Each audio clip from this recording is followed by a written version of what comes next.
Salut à tous, on se retrouve aujourd'hui pour une toute nouvelle vidéo. Aujourd'hui ça sera une vidéo où on va parler de 5 programmes Disney+, que vous devez absolument voir. La majorité sont des exclusivités de la plateforme, personne n'en parle et pourtant ils sont excellents, donc on va les voir ensemble. Allez, c'est parti.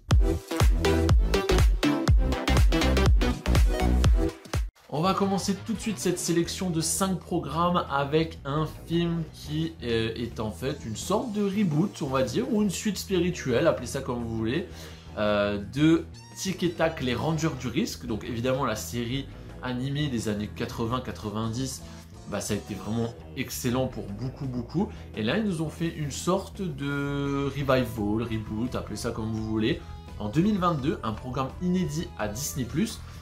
Donc vous êtes avec les Rangers du Risque, donc Tic et Tac, qui 30 ans plus tard, après leur série, on voit un peu leur quotidien, etc. Donc ils se sont séparés, les deux ne sont plus amis, et ils vont devoir se retrouver.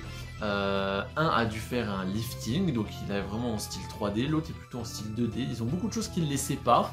On va avoir beaucoup de références à d'autres films des années 80, 90, 2000. Vous avez une animation qui est très intéressante, qui ne se fait plus trop de nos jours. Vous avez une animation en fait moitié prise de vue réelle et moitié animation, un peu comme Roger Rabbit pour ceux qui ont connu dans les années 80. Je crois que c'est sorti en fin 80. Et là vraiment vous avez un melting pot de plein de choses. Vous avez beaucoup de références à tout l'univers du cinéma, des jeux vidéo, de Disney, etc. C'est très drôle, c'est très bien foutu, c'est très bien rythmé. Et malheureusement, ça n'a pas bien marché sur la plateforme. Très peu de gens en parlent et pourtant c'est vraiment très bien. Si vous n'avez pas vu les Rangers du Risque à l'époque, vous n'aurez peut-être pas toutes les références parce qu'il y a plein de persos secondaires qui reviennent, etc. Mais vous allez vraiment passer un bon moment dessus. Vous avez plein de caméos à plein de personnages, comme Roger Rabbit par exemple, comme du Peter Pan, comme du Jurassic Park. Enfin, vous voyez, ça va un peu sur tout.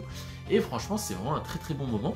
Malheureusement, ils n'ont pas sorti de version physique de ce film-là. C'est très dommage, j'ai regardé même en import, etc. Il n'y a rien du tout. C'est vraiment con parce que c'est un film où ça vaut vraiment le coup d'être vu et de l'avoir en format matériel, surtout avec les différentes annonces qu'ils nous avaient fait Disney il y a de ça quelques années, quand ils avaient supprimé énormément de programmes qui leur prenaient trop de place et qui leur faisaient perdre de l'argent. Donc voilà, c'est le genre de programme qui pourrait disparaître de la plateforme, donc on n'est plus jamais accès. Et ça, c'est vraiment dommage parce que c'est un très bon film.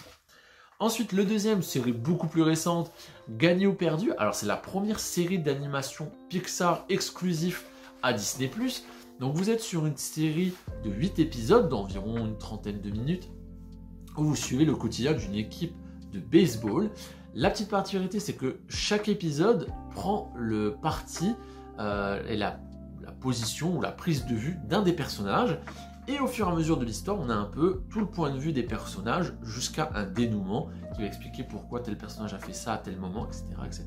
C'est très bien construit, c'est extrêmement bien foutu. Chaque épisode, comme on est sur un autre personnage, il a un rythme complètement différent, une histoire complètement différente, et ça va vraiment bien. Le dernier épisode qui est un peu un crossover de tous les épisodes d'avant et qui va un peu terminer, conclure cette histoire, est peut-être le meilleur épisode évidemment. Mais chaque épisode a sa petite part de petits kiffs. Donc voilà, vous allez avoir l'entraîneur de baseball. Dans l'épisode d'après, vous avez sa fille qui est dans l'équipe qui n'est pas très forte. Vous avez la mère d'une des autres joueuses. Ensuite, vous avez un garçon qui drague une fille de l'équipe, mais on ne sait pas pourquoi c'est un connard, etc. Et en fait, on se rend compte qu'il est tout simplement amoureux d'une de ses coéquipières, et etc. Je ne veux pas vous spoiler, ça se regarde très vite. C'est bien foutu, on sent la patte Pixar, c'est intelligent, c'est bien écrit, c'est beau graphiquement. Ils ont vraiment une patte dans cette série où beaucoup de personnages rêvent, vous voyez, ils sont un peu dans leur tête, on va dire, et ils ont un peu des visions, etc. Et c'est vraiment adapté d'une façon animée différente pour chaque personnage. Et ça, c'est hyper bien foutu. Donc, honnêtement, Gagné ou perdu, je peux que vous le recommander, c'est vraiment très bien. Pour regarder ça en famille, ça passe super bien. Donc, vraiment, belle découverte. Et malheureusement, on n'entend pas du tout parler non plus. Il n'y a pas tant de critiques dessus. Personne ne parle vraiment de cette série. Je comprends pas. Ensuite, c'est aussi assez récent. C'est un cross, on va dire un spin-off à vice versa. Ça s'appelle La Fabrique des Rêves. Alors là, c'est très court. peut-être même trop court, c'est peut-être le seul inconvénient. Il n'y a que 3 épisodes de 30 minutes aussi à peu près. Et donc la Fabrique des Rêves, qu'est-ce que c'est? C'est un spin-off à Vice Versa. Dans Vice Versa 2, même dans le 1, vous avez vu comment les rêves de Riley sont métamorphosés, enfin sont pris en compte, on va dire, comment ils sont mis en réalité, quoi. Et là, en fait, vous allez suivre l'équipe de la Fabrique des Rêves, comment ils font leurs rêves, comment la directrice générale a les idées, comment elle sait ce que kiffe Riley, comment ça peut jouer sur sa journée, etc. C'est hyper bien foutu aussi, c'est malheureusement un peu trop court, je pense qu'ils auraient pu beaucoup plus développer les personnages. Donc vous avez une histoire assez basique en soi, donc vous avez une chef prod qui gère les rêves, qui crée les scénarios, etc. Et jour au lendemain, vous avez sa boss qui vient la voir et qui lui dit écoute, t'es viré, les rêves de Riley ils sont pas intéressants, c'est du bâclé, t'es resté comme si c'était une petite fille alors que maintenant c'est une adolescente, elle a besoin de rêver d'autres choses, etc. On va mettre quelqu'un d'autre et en fait elle va mettre des fils de la direction, voilà, qui en fait a une vision beaucoup plus jeune, etc. mais qui est un peu perdu, on va dire.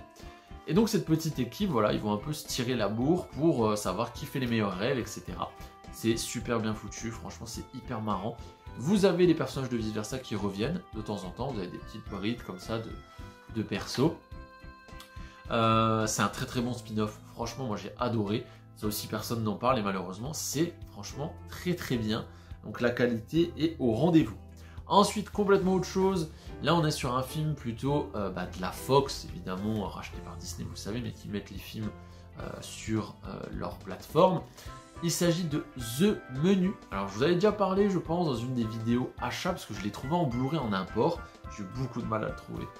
Mais The Menu, qu'est-ce que c'est? C'est tout simplement un mec un peu lambda qui a entendu parler d'un restaurant très très très haut de gamme sur une île où il présente vraiment des plats très très très particuliers, etc.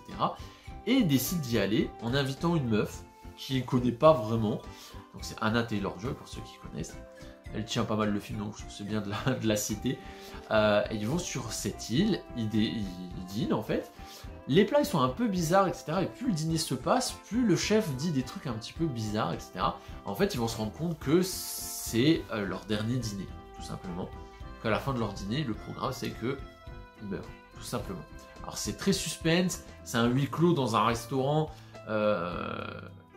qui est assez anxiogène, franchement assez anxiogène, mais l'histoire vous tient vraiment très très bien, les dialogues sont vraiment excellents, vous avez plein de plans de vue, de plans de caméra, etc. qui sont hyper bien foutus, très, je sais pas, novateurs on va dire, mais en tout cas qui rendent le récit vraiment très intéressant, et donc je peux que vous le recommander, c'est dispo sur Disney+, aussi, c'est un peu passé en catimini, si ça vous intéresse vraiment, vous avez un Blu-ray qui est disponible en import sur eBay, moi je l'avais trouvé de souvenir, une trentaine d'euros à peu près.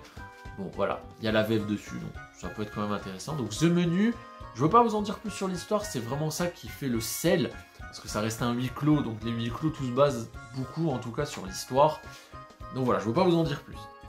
Et le dernier, alors là je force un petit peu, j'avoue, je vous en ai déjà parlé plusieurs fois, j'en ai déjà fait des shorts, etc.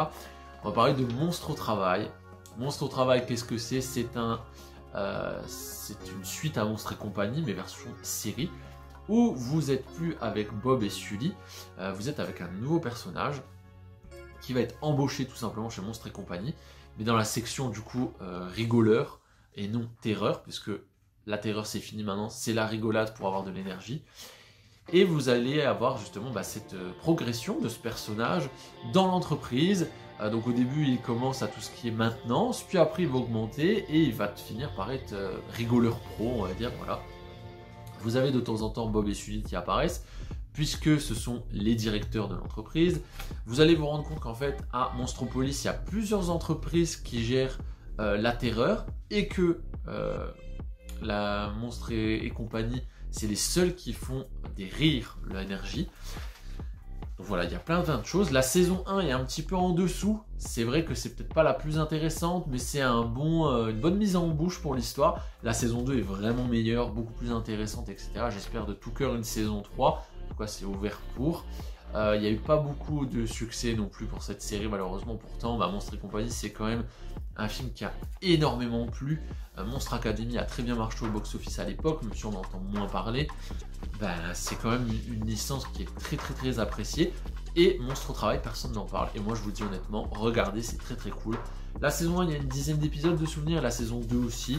Donc voilà, ça se laisse quand même vite regarder. Et il y a un bon rythme, il y a une bonne histoire. Vous avez d'anciens personnages qui reviennent, des personnages de Monstre Academy, comme de Monstres et compagnie. Vraiment, regardez, ça vaut vraiment le coup. Donc voilà ce qui conclut cette sélection de 5 films, séries, un petit peu trop mis de côté, exclusifs à Disney+. Donc voilà, j'espère que cette sélection vous aura plu. N'hésitez pas à me dire dans les commentaires si vous avez déjà vu ces programmes, si ça vous a donné envie. Et si vous êtes d'accord avec moi qu'ils méritent beaucoup plus de visibilité et voir des suites ou alors des supports physiques. Moi, le Tic et Tac par exemple, en Blu-ray, j'aimerais énormément. Donc, on verra bien. Moi, je vous dis à la prochaine. Allez, salut!